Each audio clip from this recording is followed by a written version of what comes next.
தேவனுடைய பரிசுத்த நாமத்துக்கு மகிமை உண்டாகட்டும். இந்த கிருபையான காலவெளியில் உங்களை கர்த்தராகிய இயேசுவின் நாமத்தில் வாழ்த்தி வரவேற்கிறேன். நல்லா இருக்கீங்களா? கர்த்தர் உங்களை ஆசீர்வதித்து எல்லா தீங்குக்கும் விலக்கி காத்து கொள்ளுவார்.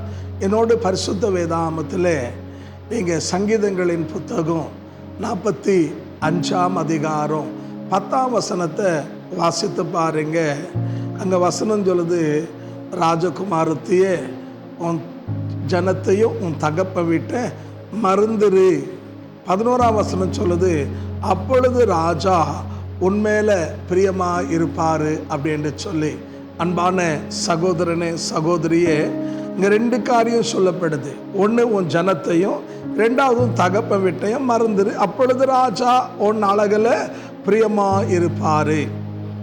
ஏன் தேவன் மறக்கும்படியாக சொல்கிறார் அப்படின்னா, சரீர பிரகாரமாக நம்ம எடுத்துக்கொள்வோமானா பல நேரங்களில் நான் ஒரு சபையினுடைய போதகராக இருக்கிறதுனால சொல்கிறேங்க, சில திருமணமாகி அன்பான தேவ ஜன்ம சில பிள்ளைங்க என்ன பண்ணுறாங்கன்னா, வாலிப பிள்ளைங்க கணவன் வீட்டுக்கு போனாலும் மனசெல்லாம் எங்கே இருக்குன்னா அம்மா வீட்டு மேலேயே இருக்கும்.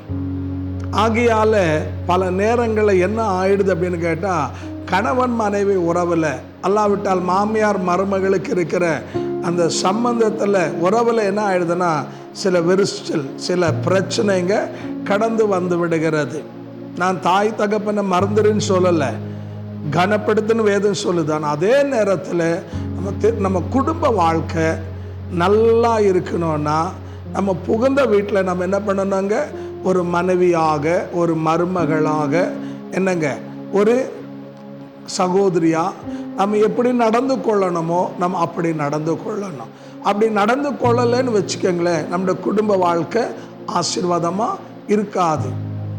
குடும்பத்தில் என்ன ஆகிடும்னா, பிசாசு கலைகளை கொண்டு வந்து எப்போ பாரு அவங்க அம்மா வீட்டை குறிச்சே நினைக்கிறா அப்படின்னு சொல்லி நம்மளை குறித்து தவறாக என்ன பண்ணுவான் பிசாசு. அன்பான தேவ ஜனமே, நல்லா இருக்கிற குடும்பத்தை ஒரு திருமணம் பண்ணுறதே எதுக்காகனா, இந்த 2 பிள்ளைங்க நல்லா வாழணுன்றதுக்காக தான். அதில் அவன் என்ன பண்ணக்கூடாது, கலையை விதைச்சிடக்கூடாது. அதுக்கு நம்ம என்ன பண்ணக்கூடாதுங்க, இடம் கொடுக்கக்கூடாது. ஏன்னா ஆதியாகமம் 2:24 ஆண்டு சொல்லும் போதே ரொம்ப அழகாக தெளிவாக சொல்கிறார்.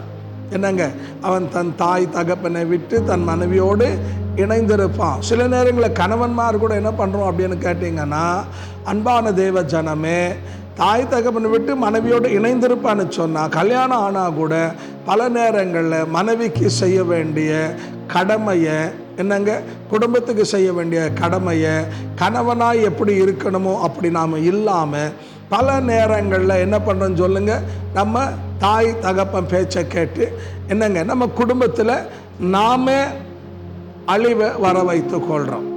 ஒரு திருமணம் பண்ணுறது எதுக்காகனா, அது பையன் வீட்டாராக இருந்தாலும் பொண்ணு வீட்டாராக இருந்தாலும் அந்த 2 பிள்ளைங்க நல்லா வாழ்கிறதுக்கு தான். ஆனால் பல நேரங்களில் நம்ம அந்த ஆர்வத்தில், அது திருமணமான பிள்ளையாக இருந்தாலும் சரி, என்னங்க திருமண மகனாக இருந்தாலும் சரி, நம்ம உடனே என்ன பண்ணுறதில்ல அப்படின்னு சொன்னீங்கன்னா, நம்ம கடமையை நிறைவேற்றுறதில்லை. ஏன்னா நம்ம பல நேரத்தில் செய்கிற தவறு என்னென்னா, நம்ம ஒழுங்காக வேதத்தை வாசிக்கிறதில்ல. எப்போ நம்ம வேதத்தை வாசிக்க மறந்துடுறோமோ அப்போ இப்படிப்பட்ட தேவையில்லாத குழப்பங்களும் பிரச்சனைகளும் வரும். ஆகையால் நம்முடைய குடும்ப வாழ்க்கை நல்லா இருக்கணும்னா என்ன பண்ணணுங்க, மணமகள் தன்னுடைய ஜனத்தையும் தகப்பை வீட்டை மறக்கணும்னா கை விட்டுறணும். இல்லை, புகுந்த வீட்டை குறித்து கவலை பண்ணுவோம், குடும்பத்தை கட்டுறதை குறித்து யோசிக்கணும். அதே போல் மணமகன் கூட அன்பான தேவ ஜனமே என்ன செய்யணும் அப்படின்னா, திருமணம் ஆன பின்பு தன்னை நம்பி தன்னுடைய வாழ்க்கை துணையாக தனக்கு ஒரு குடும்பத்தை தேவன் தந்திருக்கிறார் என்றதை உணர்ந்து மனைவிக்கு குடும்பத்துக்கு கணவனாக என்ன செய்யணுமோ செய். தாய் தகப்பனை பார்க்கக்கூடாதுன்னு பைபிள் சொல்ல பாரு. ஆனால் அதே நேரத்தில் அன்பான தேவ ஜனமே, மனைவிக்கு நம்ம செய்ய வேண்டிய கடமையை செய்ய தவறக்கூடாது. அப்போ தான் குடும்பத்தில் பிரச்சனை வரும். ஆகையால் அன்பானவுள்ள 2 பேரும் உங்கள் குடும்ப வாழ்க்கை நல்லா இருக்கணும்னா நீங்கள் 2 பேரும் ஞானமாக வசனத்தின்படி நீங்கள் என்ன பண்ணணுங்க, வாழ கற்றுக்கொள்ளணும். அப்போ தான் நீங்கள் குடும்பத்தை கட்ட முடியும். இது சரீர பிரகாரமாக. ஆவியின் பிரகாரமா அன்பான தேவச்சனமே, நீங்கள் லூக்கா 24:14-26 வாசிச்சு பாருங்க. ஆண்டு சொல்லும்போது சொல்றார், நீ எனக்கு சீஷன் ஆகணும்னா என்ன பண்ணப்பா, எல்லாத்தையும் வெறுத்துட்டு நீ என்னை பின்பற்றணும் அப்படின்னு ஆண்டுடைய வார்த்தை சொல்லப்படுது. அது மாத்திரம் அல்ல அன்பான சகோதரனே சகோதரியே, நீங்கள் மத்தேயு எழுதின சுவிசேஷம் 19ஆம் அதிகாரம் 29ஆம் வசனத்தை நீங்கள் வாசிங்கன்னா ஆண்டு சொல்லும்போது சொல்கிறாரு, தன் பிரியமல்ல என்னை காட்டில் வேறு யாரையும் அதிகமாக நேசிக்கக்கூடாது. அப்போ நம்ம வாழ்க்கையில் என்ன செய்யணும் அப்படின்னீங்கன்னா, முதல் தேவனை நம்ம கனப்படுத்த கற்றுக்கொள்ளணும். நீங்கள் நல்லா இருக்கணும், ஆசீர்வாதமாக இருக்கணும் அப்படின்னா நீங்கள் தேவனை கனப்படுத்த கற்றுக்கொள்ளணும். அதுக்கு ஒரு நல்ல உதாரணம் ஆபிரகாம். ஆதியாகமம் 12ஆம் அதிகாரம் 1ஆம் வசனம் வாசிச்சு பாருங்க. ஆபிரகாம் தன் இனத்தை, தகப்பன் வீட்டை, தனக்குண்டான எல்லாவற்றையும் விட்டு வந்தார். கர்த்தர் அவரை 7 விதமான ஆசீர்வாதங்களால் ஆசீர்வதித்தார். ஆகையால் தான் ஆண்டு சொல்லும்போது 2 கொரிந்தியர் 6ஆம் அதிகாரம் 17ஆம் வசனம் சொல்லுது, அசுத்தமான எல்லாவற்றையும் விட்டு நீங்கள் வேர் பிரிந்து வாங்க, அப்போ நான் உங்களை ஏற்றுக்கொள்ளுவேன், நீங்கள் எனக்கு பிள்ளைகளாக, நான் உங்களுக்கு தகப்பனா, நான் உங்களுக்கு தேவனா இருப்பேன். அப்போ நம்ம தேவனுக்காக வேர் பிரிந்து வாழும்போது அன்பான தேவ ஜனமே, நம்முடைய குடும்பம் பரலோகமாக இருக்கும், நம்ம வாழ்க்கை ஆசீர்வாதமாக இருக்கும். கர்த்தர் நம்ம அநேகருக்கு என்ன பண்ணுவாருன்னா ஆசீர்வாதமாக மாற்றுவார். ஆண்டவரிடத்தில் பேதுரு கேட்குறார், ஆண்டவரே நாங்கள் எல்லாத்தையும் விட்டு வந்துட்டோம், உனக்காக எங்களுக்கு நீங்கள் என்ன செய்ய போகிறீங்கன்னு சொல்லும்போது மத்தேயு 19:29 சொல்லும்போது சொல்கிறாரு, என் நாமத்து நிமித்தம் எதை விட்டு வந்தாலும் உனக்கு 100 மடங்கு நான் தருவேன்.